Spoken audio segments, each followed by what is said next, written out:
안녕하세요. 분재와 일상을 돕는 외철쭉 전문 채널 떴다 인사부입니다. 전정 6번째 이야기는 가지수를 줄여나가는 방법에 대해 알아보는 시간입니다. 가지수를 줄여나가는 방법은 두 가지로 나누어서 말씀을 드리겠습니다. 첫 번째는 신목 분올림부터 완성목까지 단계별로 살펴가며 가지수를 줄여나가 보고요. 또 다른 한 가지는 그 밖에 예외적인 상황들로 구성을 해보았습니다. 가지수를 늘리는 것도 어려운데 가지수를 줄인다고요? 매우 흥미로울 것 같지 않습니까? 자, 또 신목부터 완성목까지 단계별로 보여준다. 이것도 재밌을 것 같습니다. 자, 가벼운 마음으로 봐주시면 고맙겠습니다. 자, 그러면 지금부터 실전을 통해서 알아보도록 하겠습니다. 자, 최초 밭에 있던 나무를 분올림을 했습니다. 그런데 전정을 아직 하지 않았습니다. 즉 미래 디자인을 아직 하지 않았습니다. 이 나무를 잘 보면서 어떻게 하면 이 나무가 미래를 봤을 때 가장 분재답고 이렇게 품위 있게 만들어질까, 또 어떤 가지를 포인트를 줄 것인가, 또 뿌리 쪽하고의 가지, 여러 가지 상황을 고려한 미래 디자인을 해줍니다. 자, 이때는 과감하게 필요 없는 가지를 제거를 해줘야 됩니다. 만약에 예를 들어서 이쪽에 있는 가지를 이렇게 봤을 때 세소화를 시킨다라는 목적이면 이 정도는 잘라줘야 되겠죠. 이렇게 상향지가 너무 이렇게 올라왔습니다. 또 이렇게 잘라줘야 되겠죠.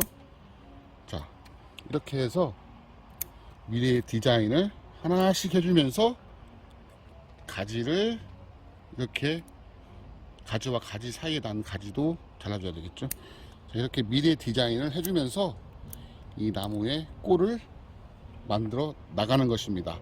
자, 이때가 첫 번째 미래를 디자인하는 전정인데, 가지수를 줄여 나간다고 이렇게 생각하면서 봐주시면 되겠습니다. 최초에 조금 전에 제가 보여드렸던 신목을 디자인을 했더니 이렇게 지금 새 신화가 이렇게 건강하게 지금 나왔습니다. 자, 그러면 지금 이 단계에서 지금 1단계에서 지금 2단계 작업을 해줘야 되는데요.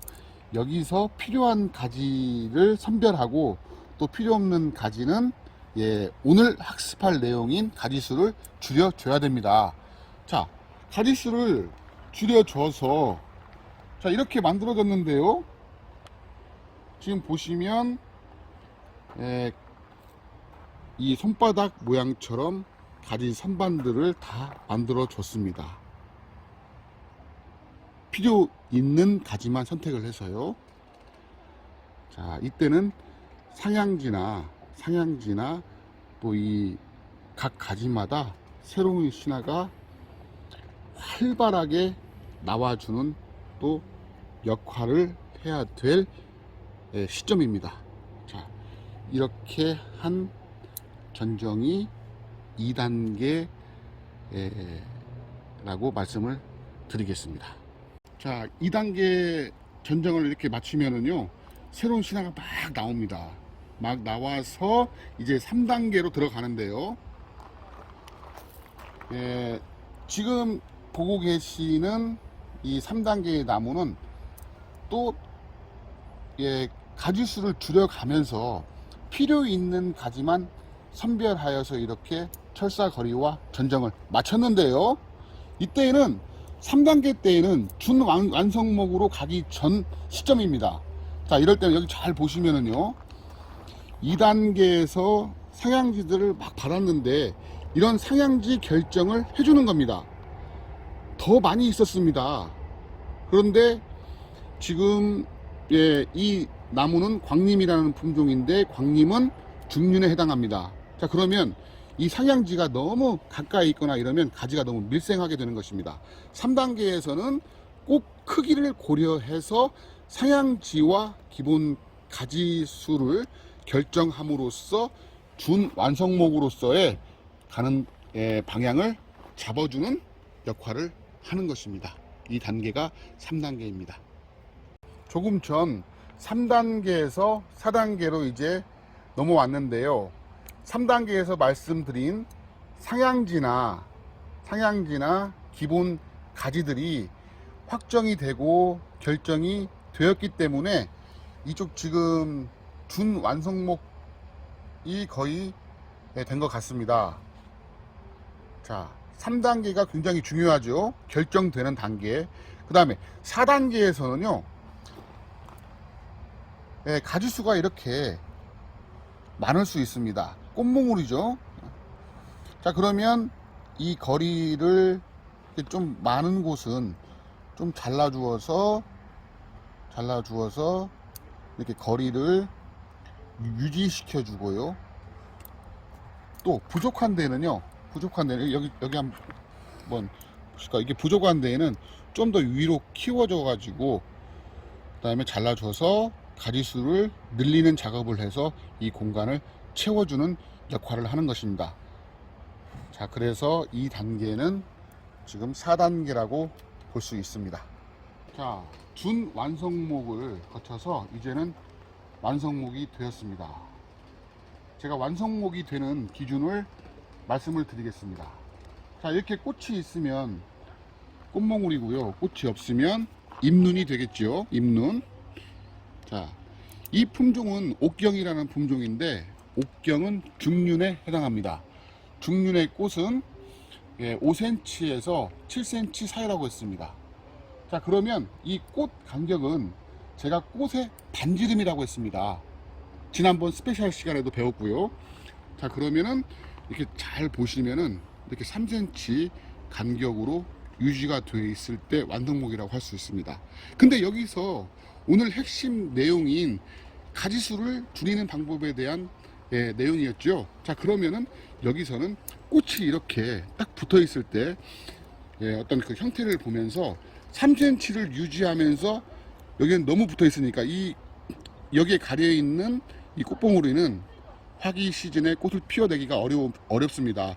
그러면 여기를 전체적인 걸 봤을 때 얘를 안쪽에서 딱 이렇게 잘라 주시면은 꽃 간격이 3cm가 되면서 완성목의 어떤 유지가 되는 것입니다. 자, 유지.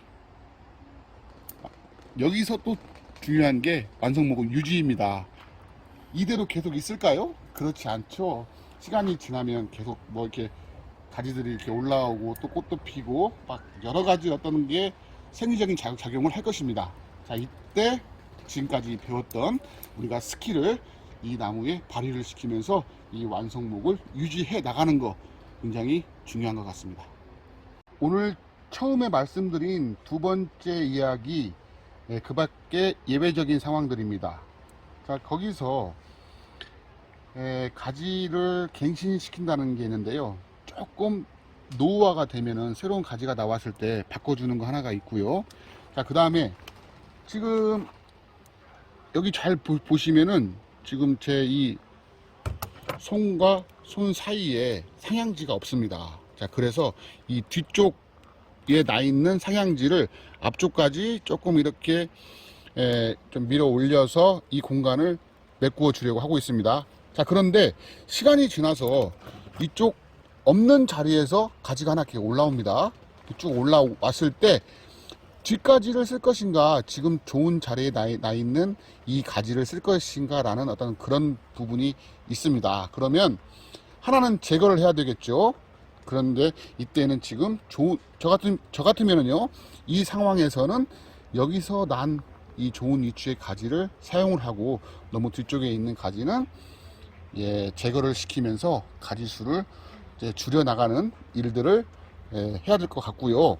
여기서 조금 더 이야기를 하면은요, 그렇게 필요 있는 원래 가지는 없었지만 가지가 새로 나올 수 있습니다. 이렇게 나왔을 때 가지를 교체시켜 준다는 것은 아주 빈번하게 벌어질 수 있는 상황입니다. 자, 그러면 이 나무들을 보면서 유심히 관찰하면서 그렇게 바꿔주는 일들도 굉장히 중요한 것 같습니다.